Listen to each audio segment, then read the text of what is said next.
Bonjour et bienvenue à ceux qui nous rejoignent. Nous sommes en ce début de dimanche après-midi en direct sur le salon de l'immobilier. N'hésitez pas à venir nous retrouver pour rencontrer l'ensemble des professionnels du secteur de l'immobilier, de l'acte de bâtir, des promoteurs, des maisons individuelles, des avocats, des notaires, des courtiers, bien sûr, des banquiers, des agents immobiliers, des terrains à bâtir. Et c'est avec deux personnes que je me retrouve aujourd'hui sur ce plateau. Sophie Dauvalet, vous êtes commerciale GGL terrain à bâtir. Justement, nous allons parler des terrains à bâtir. Et Sébastien Pilon, vous êtes responsable d'agence CAFPI, donc un courtier. Et nous allons ensemble échanger sur les sujets qui vous rassemblent. Peut-être un mot d'abord, Sophie Dauvalet, sur le contexte du terrain à bâtir aujourd'hui. Oui, donc le terrain à bâtir, c'est une profession qui est en train de se modifier, elle est en train de changer. On va en avoir de moins en moins, du moins sur la première couronne, puisque avec les nouvelles règles d'urbanisme, l'étalement urbain, c'est de plus en plus contraignant. Du coup, on se retrouve avec moins de terrain, vraiment moins de terrain sur la première couronne, beaucoup plus sur la deuxième et de plus en plus sur la troisième. Voilà. Après, la troisième couronne, on peut situer un petit peu. Alors la troisième couronne, du coup on va vers Clermont-Lérault, du côté ouest. Après on va aller presque à la frontière, un peu plus loin que presque le Gard pour le côté est. Et côté sud, on va aller à Sainte-Croix-de-Quintillargues et un peu plus haut également. Et sur la deuxième, on est sur quel secteur? Alors, deuxième, on est maintenant sur Saint-Drézéry côté nord. On va être sur Combaillot, Baillot-Caisse sur le côté ouest. Et côté est, c'est malheureusement, on n'a pas grand-chose encore. Voilà. Alors, on va peut-être dire un mot des primo-accédants. Ce sont donc ces personnes qui veulent accéder pour la première fois à la propriété. Quelles sont aujourd'hui les conditions? Comment est-ce que ça se passe pour eux?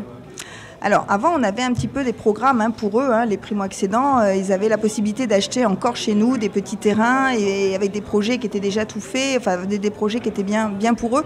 Or, aujourd'hui, c'est très, très compliqué puisque en première couronne, c'est quasiment impossible parce que le terrain se fait rare, ça, on l'a déjà dit.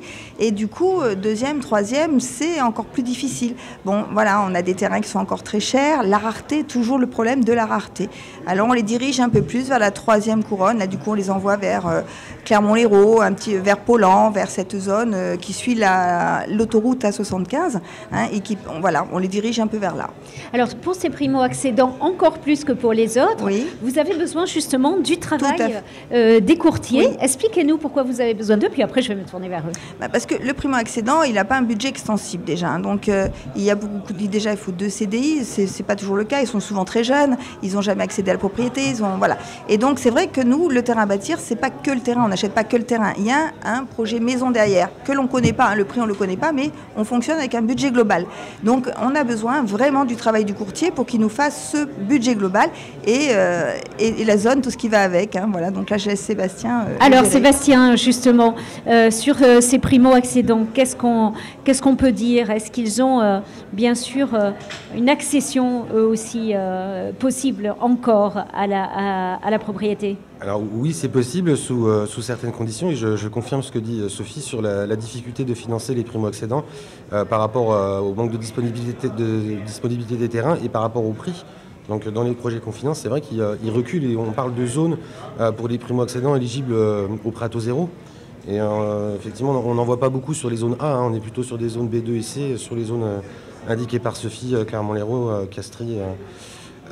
Et des difficultés liées aux critères de crédit qui ont été un petit peu restreints par le Haut Comité à la sécurité financière par rapport à la durée du crédit bloqué sur 20 ans, à l'endettement qui est bloqué à 35% et la nécessité absolue aujourd'hui de présenter un dossier avec de l'apport. Je voudrais qu'on revienne justement sur ces règles du crédit qui ont été modifiées et d'où sur l'importance justement et le rôle du courtier. Alors par rapport à ça, notre métier de courtier, effectivement, le premier, c'est de conseiller. Et c'est d'analyser la situation dans le détail du primo-accédant pour voir quelle solution on peut lui proposer. Est-ce qu'il est éligible ou pas à un projet dans le neuf, sous quel budget. Et effectivement, on va prendre le temps de décortiquer avec un entretien, un rendez-vous découverte très poussé. On va demander à l'analyse complète du dossier du client et qu'on puisse déterminer une capacité d'emprunt par rapport à son profil, par rapport au type de projet et au lieu du projet. Alors, vous le disiez, mais je voudrais qu'on y revienne plus calmement. Les règles ont changé très récemment. Rappelez-nous les principaux changements. Les principaux changements, c'est la durée du prêt qui a été bloquée à 25 ans. On pouvait faire du 30-35 ans il y a encore 2 ou 3 ans. Donc ça permettait d'augmenter les capacités d'emprunt. Et des primo-accédants dans la construction, on en faisait beaucoup sur 30 ans. Donc aujourd'hui, c'est plus possible. Mécaniquement, on réduit la durée, donc on réduit la capacité d'emprunt. La deuxième norme, c'est l'endettement qui a été bloqué à 35%. Alors, ça a toujours été 35% du budget, ça ne veut pas dire qu'on va aller jusque-là non plus. C'est l'endettement du client, hein, voilà, c'est la part de la mensualité sur les revenus du client. On y est quasiment tout le temps. Ça a toujours été une règle un petit peu universelle, mais qui a été vraiment maîtrisée cette fois et qu'on est obligé d'appliquer. Avant, on arrivait à le dépasser parce qu'on avait une notion de reste à vivre. Quand on a un gros revenu, on était capable de monter jusqu'à 40% d'endettement. Aujourd'hui, c'est plus possible et c'est appliqué à la lettre par toutes les banques, c'est 35%, assurance incluse. Alors, je voudrais que vous nous disiez un mot, du coup, face à ces nouvelles règles et à cette difficulté pour les primo-accédants de plus en plus de devenir propriétaires.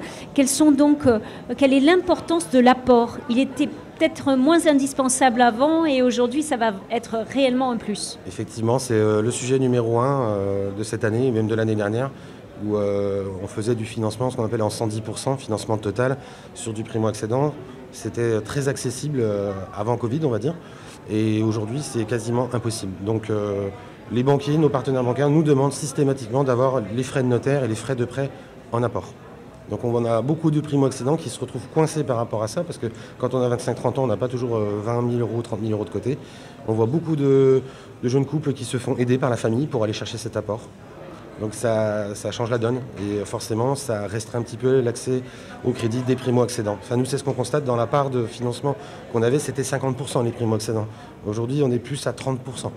Alors on est sur un marché du crédit qui se positionne comment? Est-ce que vous sentez des changements? On va dire que le contexte n'est pas le meilleur avec la crise internationale, etc. Comment vous sentez pour l'instant le marché du crédit? Et pourtant, on reste sur des conditions d'accès très favorables avec des taux qui restent historiquement bas, même si on va constater dans l'année des ajustements où là, sur ce début d'année, on est monté de 0,30, 0,40%, mais on reste sur des moyennes de taux sur 25 ans à 1,30, ce qui est extrêmement bas. Voilà, historiquement, c'était jamais arrivé.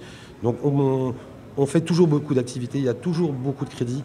Mais c'est plus difficile à monter, c'est plus difficile d'obtenir son accord de crédit. Après, je dirais qu'on est sur un marché qui est faste encore. Hein. On est encore sur des chiffres à 280 milliards d'euros de crédit par an en France. C'est beaucoup. Donc oui, c'est tout à fait possible.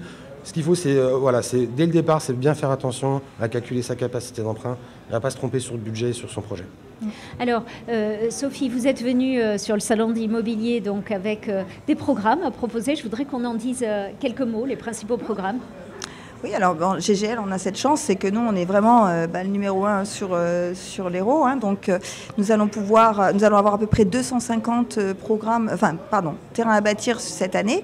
Alors, dans le nord, on va avoir Montferrier, de très jolis, Montferrier, Saint-Clément-de-Rivière, Saint-Bonzil-de-Montmel, Montaut, donc de très sympa programme, hein, voilà, de l'eau.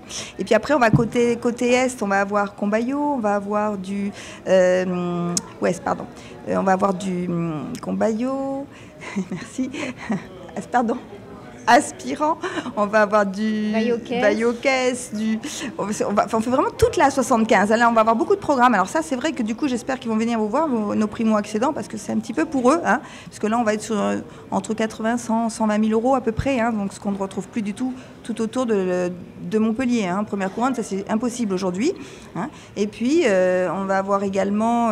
alors, sur le sud, c'est vrai qu'on ne précise rien sur le sud, parce que le sud, c'est très très compliqué. Aujourd'hui, des terrains dans le sud, on n'en aura quasiment plus. Hein. Alors, on en a peut-être un petit peu Bouzy, on aura un petit peu Metz, mais c'est très très rare. Hein. Donc, le sud, pour nous, c'est quasiment terminé. Et après, ouest, est, on aura Castries un petit peu.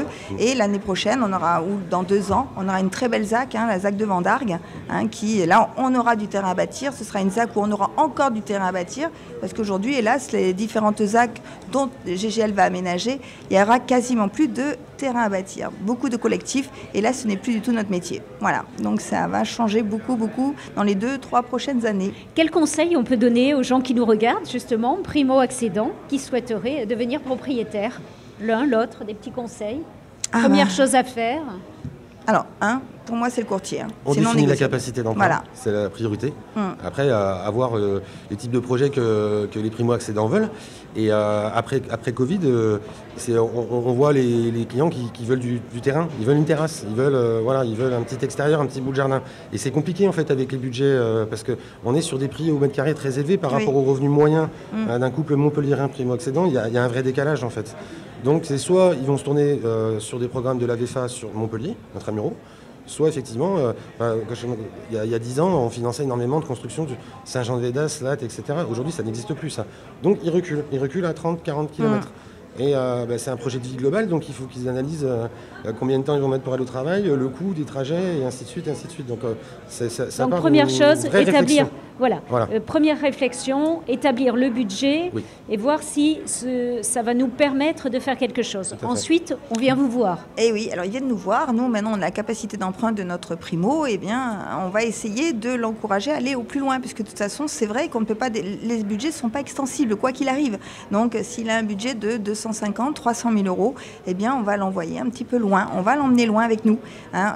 La première couronne, c'est pas possible. La deuxième couronne, presque pas. Donc, c'est vrai qu'il faut qu'il l'accepte, parce que cela sous-entend 2 voitures. Cela sous-entend, surtout s'ils travaillent à Montpellier tous les deux, ça sous-entend des trajets. Voilà.